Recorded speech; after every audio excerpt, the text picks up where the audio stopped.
Olá, pessoal. Ah, Bom dia, boa tarde, boa noite, dependendo do horário que vocês estão assistindo esse vídeo. Conforme já discutimos no primeiro módulo, né, esse é o webinar gravado, em que eu vou trazer um panorama geral do debate que se pretende neste módulo e também trazer algumas discussões que lhes permitam, né, fazer leituras na verdade, compreender mais porquê da escolha dos textos e, portanto, os olhares que são esperados para esta leitura. A temática deste módulo ela vai estar em duas grandes preocupações. Primeiro, sobre a identidade cultural e social, né, que estão, de certa forma, interligadas. A gente já viu no nosso último encontro, né, o debate, a importância, né, para se entender, né, compreender essa dimensão da cultura, né, e como ela pode ser observada, entendida dentro do contexto escolar. A gente associa aqui neste módulo, né, partindo da indicação de um texto, sua relação com a globalização e talvez o que nos interessa mais, a relação, os impactos disso no âmbito da escola. Né? E um outro elemento que também é importante para a segunda fase e que nos dá uma dimensão crítica, né, do papel da ciência é como que podemos olhar a ciência como um espaço ou um campo social, um espaço social que há uma certa estrutura e hierarquias nele. Né? Então, onde se dá, ou como que a gente pode entender essa ciência que é produzida na periferia. Né? Periferia do espaço social, né? Não periferia do espaço geográfico. Mas o texto que eu indico vai trazer essa discussão que está mais atrelada ao debate geopolítico. Né? Porque no final das contas, esses dois elementos eles dialogam entre si, porque eles são, na verdade, o resultado, não, o resultado, sim, dos artigos que eu vou trazer alguns aqui, eles são, na verdade, muito dessa dimensão de como a gente conhece, como a gente enxerga a ciência nessas relações de centro-periferia. Né? Então, o que a gente vai trazer, né, ou o que a gente vai abordar nesse modo. Né? A primeira, né, o primeiro texto é sobre identidades culturais associados às relações, às dimensões do espaço urbano, né? E também, né, como isso impacta, né, como que a dimensão da globalização impacta essas relações, né, essa construção das identidades. O segundo texto é o texto sobre o papel da identidade cultural para o ensino da física, né, como ela impacta a aprendizagem em física, e aí é um debate tratado, né, sobre a perspectiva de uma produção nacional, né, produção científica nacional, e aí, por fim, o arremate desse debate quer entender, então, por que se dá essa visão, né, que eu vou trazer daqui a pouco do segundo artigo, né, de certa forma, como que a ciência se apresenta também para a sociedade. Né? Então, é um pouco o debate que que eu vou trazer aqui para vocês. Né? Só para a gente retomar, então, né, no nosso último encontro, a gente debateu bastante sobre a relação com a cultura, e como a cultura, de certa forma, pode ser entendida, né, como um desencadeador ou um instigador das maneiras como a gente age no mundo e, portanto, dos nossos comportamentos. Os comportamentos, portanto, são comportamentos culturais, né? Eles não são, lembra, eles não são cultura, mas eles são comportamentos provenientes, obviamente, da maneira como a gente interage nesse mundo, que está negociado, né, a partir desses elementos culturais. E um dos elementos mais importantes para esse debate é a dimensão da escola. Naquele momento a gente falava do Forcan, que é um autor muito interessante para a gente tentar entender qual é o papel da escola. Né? E entre várias questões que ele traz, a escola tem esse papel de transmissão de uma certa cultura. Então, que cultura é essa? Partindo então daquele debate, hoje a gente vai tentar entender um pouco, né, como que se dá as identidades culturais, principalmente em contextos globalizados, né? Será que faz sentido ainda a gente falar em uma identidade cultural se a gente vive numa sociedade cada vez mais conectada, numa sociedade que cada vez mais tem as suas relações estabelecidas com diferentes culturas, principalmente por causa do espaço virtual, e aí, teria sentido falar de uma determinada cultura, né? Ou, desculpa, de uma determinada identidade cultural, de uma determinada identidade cultural no contexto de culturas mais específicas? Bom, esse é um desafio para a gente pensar, né? Eu particularmente acho que sim, né? Eu acho que tem sentido.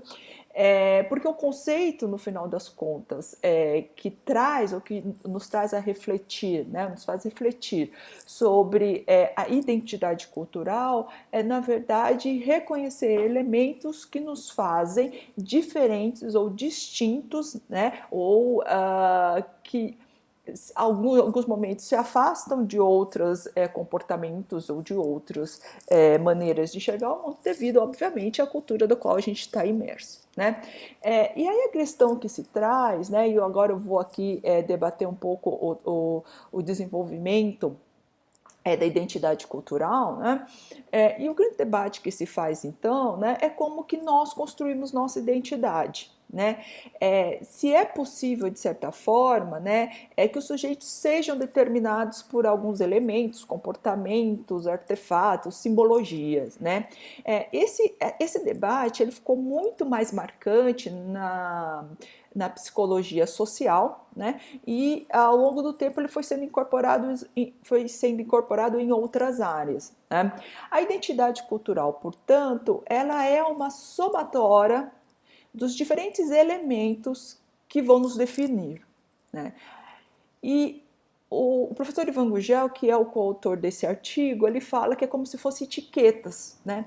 É como se eu pudesse colar no meu corpo algumas etiquetas que me definem, né? Então, por exemplo, eu sou corintiano, palmeirense, ou eu gosto de rock, gosto de sertanejo, né? Gosto de ler, gosto de ver filme e assim por diante, né?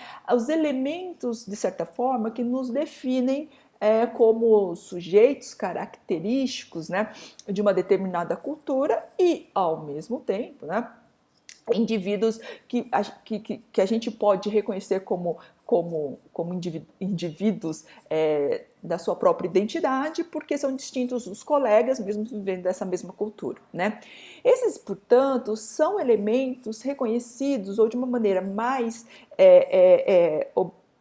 clara de se perceber do ponto de vista das aquisições sociais, né? Então, são sempre situações, sempre não, mas são situações do nosso cotidiano, da interação, da maneira como a gente interagiu desde a nossa infância, né, que vão acumulando essa dimensão social que vai nos definindo como sujeitos e cria nossa identidade, né?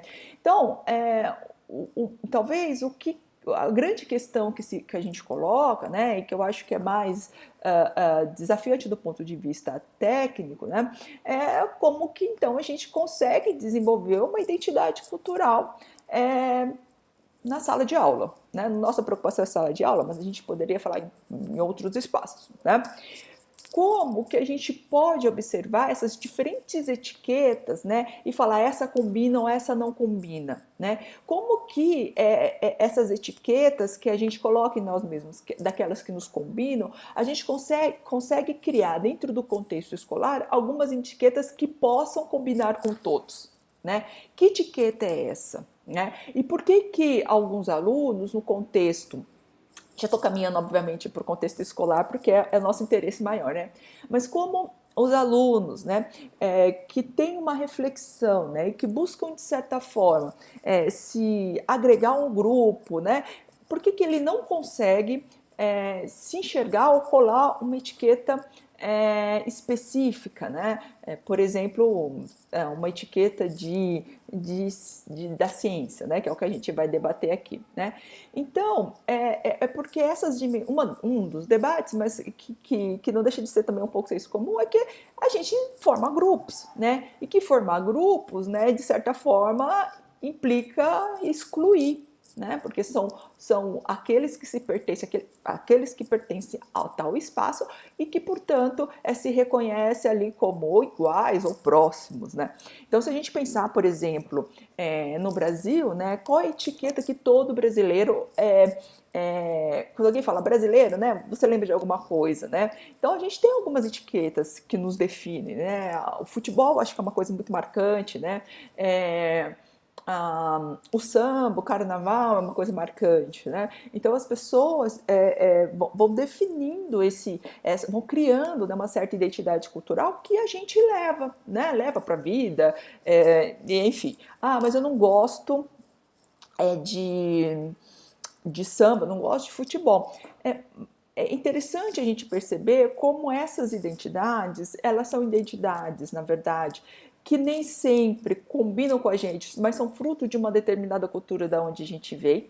E tem outras identidades que, de certa forma, são muito mais caracterizadas pelos pequenos grupos. O nosso interesse, portanto, é tentar entender em que medida a gente consegue criar reflexões para que o sujeito reconheça algumas determinadas etiquetas, eu estou falando de etiquetas, mas enfim, essas etiquetas, né, que podem ser divididas de uma maneira mais ampla, né, e é um pouco nesse contexto que eu vou discutir os dados. Talvez aqui possa ser que vocês ainda estejam meio confusos, mas eu acho que quando eu for apresentar os dados fique mais fácil, né? Uma das grandes questões, então, que se coloca, né, é a questão do que a escola, então, pode fazer. Bom, primeiro, a escola determina o que uma pessoa vai saber, né? Se a gente pensar na discussão, por exemplo, lá do Forcan, da transmissão de uma cultura, ele vai falar assim, olha, o próprio currículo, né, vários outros autores vão falar isso, né, o Apple, né, bom, enfim. E aí ele fala assim, olha, é uma escolha, né? O currículo é uma escolha. Então, eu estou, de certa forma, determinando o que aquela pessoa vai saber. Mas uma coisa que a gente talvez também tenha que assumir como tão importante quanto é determinar quem essa pessoa vai ser. Né? Não só o que ela saberá, mas também o que ela será. E essa dimensão do que ela será de certa forma, é o reconhecimento de alguns elementos, é reconhecimento de algumas dimensões da relação mais ampla da cultura, né? E como que a gente se relaciona com ela. Esse debate ele tem sido muito marcante, principalmente nas teorias pós-críticas de currículo, né? As pessoas que trabalham nessa linha têm mobilizado muito a dimensão da identidade, da diferença, da cultura, da alteridade, né? Que são e que floresceram de uma maneira bastante interessante nos últimos anos para retomar retomar as discussões do papel do reconhecimento que os sujeitos precisam ter na sociedade, como eles querem, né, ser reconhecidos na sociedade, principalmente não só serem reconhecidos, mas participar dessa sociedade de um modo ativo.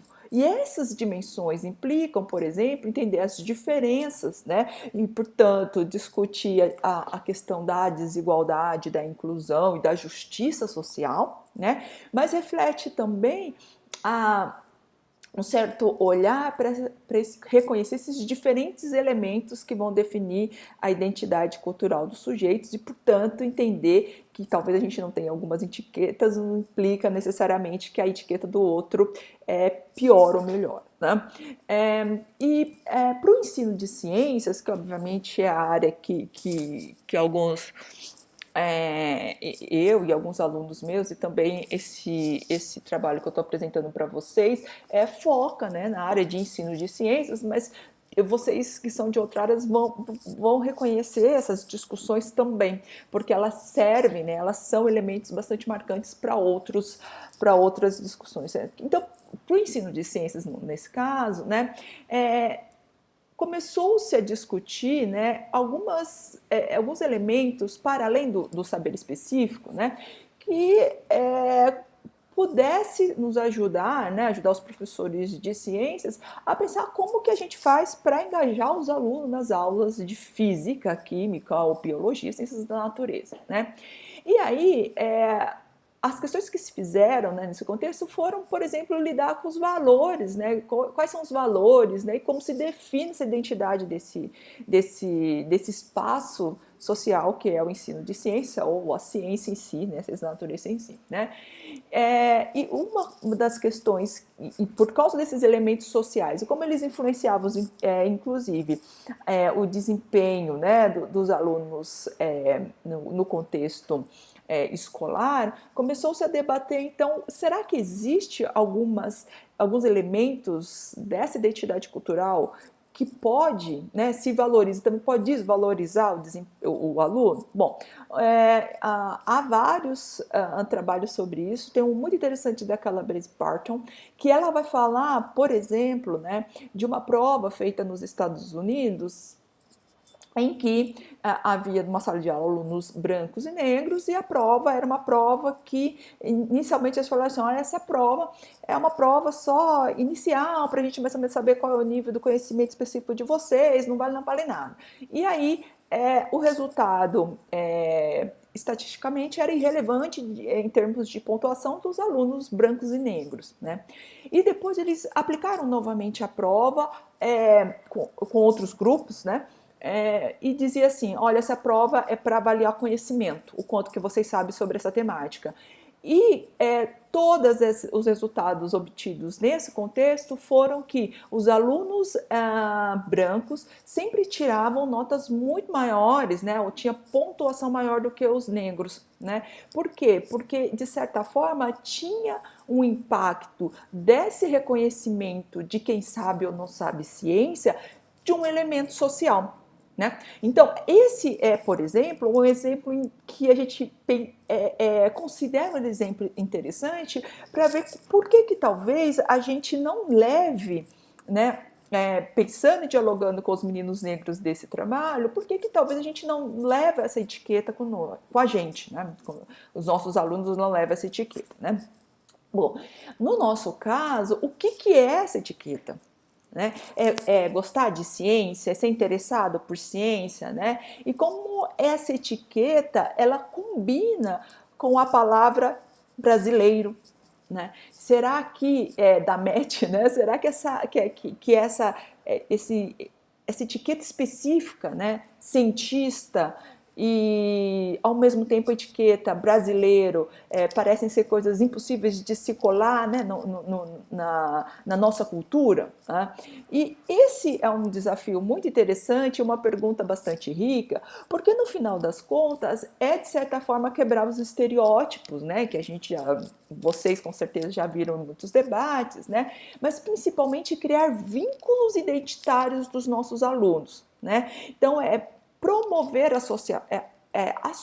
associações para os nossos alunos de elementos da ciência como parte da nossa cultura, né? Para que ele reconheça esse traço científico na sua identidade, na construção da sua identidade cultural, né? Então, esse elemento, de certa forma, né, a ciência enquanto etiqueta, ela foi um desencadeador do artigo que é o artigo 2 que a gente sugere a leitura para vocês, tá? Esse artigo que a gente publicou na Cultural Studies of Science Education, ele é um artigo que vai falar do papel da identidade cultural como um fator de aprendizagem física. No caso que a gente fez, obviamente, tinha a ver com o papel, esse debate dentro do contexto brasileiro, né, da ciência brasileira. E por que é interessante? Eu rapidamente vou trazer alguns elementos no artigo, vocês vão ver que tem mais discussões, ele é mais, tem outras atividades e tudo, mas para vocês entenderem a importância desse elemento, né, e o quanto que, se a Calabrese Barton estava correta, né, que se alguns sujeitos não se reconhecem, né, reconhecem como capaz de saber sobre ciência, né? E isso impacta a sua formação, talvez seja uma reflexão interessante também para a gente fazer no contexto brasileiro. Por que que nas nossas salas de aula, talvez as pessoas, os alunos, a gente não cria esse traço dentro da nossa identidade cultural, né? Então, eu vou, só para vocês terem assim, vocês vão ler o artigo, então não vou adiantar o artigo, obviamente, né? Mas eu vou trazer só para vocês terem uma ideia de como tem se mostrado, né? Apresentado esse problema em sala de aula.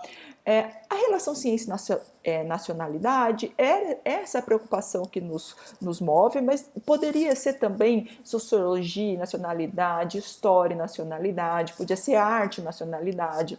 Enfim, eu acho que tem aí bastantes discussões e reflexões para serem feitas, né? Bom, e aí a gente perguntava, é um questionário que a gente fez e perguntou para os alunos, né, se eles já tinham ouvido falar de cientistas, né, nas aulas e tal, que a gente tinha, né?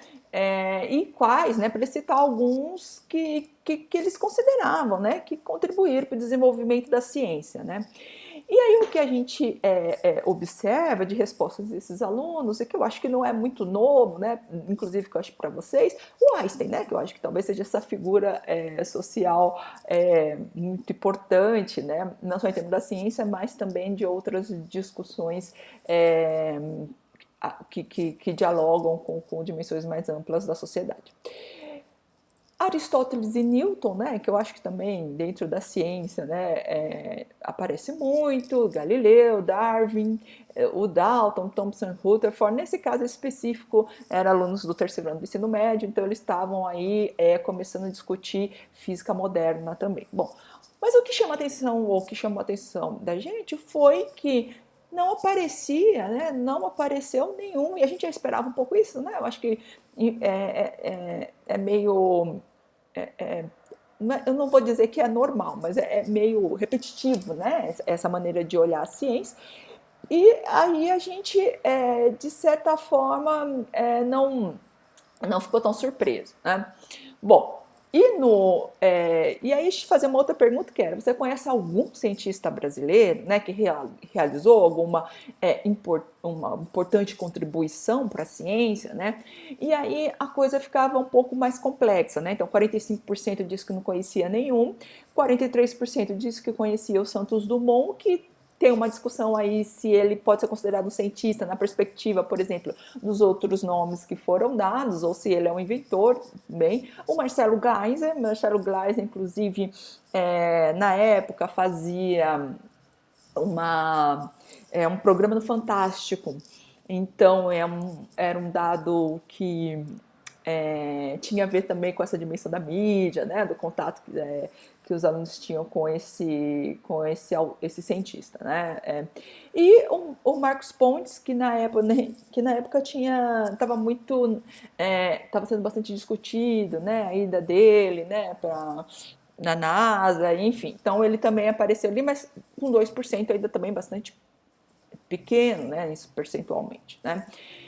E aí a gente perguntava quem são os países que mais contribuem para o desenvolvimento da ciência, né? E novamente, os países que para os alunos, né, se configura como um país que tem uma relação com a ciência: Estados Unidos, Japão, Rússia, Inglaterra, França, Alemanha, ou seja, países que de certa forma levam consigo essa certa etiqueta científica, não sei se essa é a melhor palavra, né? Talvez pelo próprio, e aí sou eu aqui divagando porque não tenho um estudo tão específico assim, né? No meu caso, né? E tal, sei que tem vários estudos, mas não esse caso dessa pesquisa. Mas o que me parece que é a maneira como a gente aborda efetivamente os cientistas e as cientistas, né? Quase tudo que a gente apresenta no contexto de sala de aula, nos livros didáticos, estão associados, de certa forma, a esses cientistas que vêm desses espaços, principalmente do hemisfério norte, né? E se a gente tivesse naquele momento preocupado também com a questão de gênero, a gente estava mais com a nacionalidade, por isso que a gente não trouxe, né, esse debate de gênero, mas claramente, a gente percebe claramente nos dados, né, que não tem mulheres, por exemplo, sendo citadas, né? Bom, E aí, partindo dessa discussão, né, e aí o trabalho vai desenvolver os debates, o que foi feito, mas a gente propunha, então, a ressignificação da ciência no Brasil, né? E aí foi escolhido como uma atividade para os alunos, né, um exemplo histórico bastante marcante na física nuclear, que foi os trabalhos do César Lattes, né, que é um físico brasileiro, né, eu acho que a maioria conhece, se não, também é só colocar o nome do César Lattes, o Lattes, que é aquele currículo Lattes em homenagem a ele, né, na internet tem um monte de trabalhos sobre ele, né, e os estudos deles com os meson-pi, né, e ele foi um cientista muito reconhecido no mundo inteiro, né, bom, o debate do Nobel depois também a gente faz no artigo, que é uma coisa bastante interessante. Então a gente apresentava esse cientista brasileiro, contava a importância dele, né, e o quão significativo ele foi para a ciência brasileira na época na época em que ele fez as suas descobertas, mas para a física brasileira de modo geral, né? E aí a gente tirava, em 1948, saiu uma reportagem sobre o César Lattes no Correio Paulistano. A gente tirou o título, né? E aí a gente pedia para os alunos, né? Depois a gente tinha discutido que era César Lattes, a gente pedia para os alunos, então, fazer um título, né, para essa reportagem. Então, vou só para o comecinho aqui para vocês verem, né, o que era que estava falando na reportagem, né? A imprensa vespertina publica com grande destaque o noticiário procedente dos Estados Unidos sobre a descoberta de um cientista brasileiro, César Lattes, de São Paulo, e anunciada agora oficialmente nos Estados Unidos. Trata-se da produção do meson-pi, aí eles vão falar, né, o que é e tal. Então, os alunos tinham que fazer um título. E aí, os títulos que foram, né, que os alunos trouxeram, né, foi O Brasil Não É Só Futebol, Yes We Can, né, que era um jargão usado pelo ai meu Deus, esqueci, Barack Obama, né, no período de eleição nos Estados Unidos. E aí colocaram o Meson brasileiro, brasileiro de vanguarda, grande descoberta pelas mãos de um brasileiro, do Brasil para o mundo, descoberta eleva o nome do Brasil, surpresa dos Estados Unidos, César Lattes, do raio cósmico, a desintegração atômica, uma conquista brasileira, né? Então, o que foi interessante para a gente foi que, como era um espaço aberto, né, com escolhas aleatórias, foi muito interessante observar como que os alunos gostavam de colocar nos seus títulos o Brasil, né? Como em todos, ou a maioria dos títulos, a dimensão da nacionalidade parece ser importante, né? Obviamente que o texto também dava esse viés, mas não precisaria, e mesmo assim ele aponta, né? Eles apontam, né? E o que a gente buscou, né, tentar entender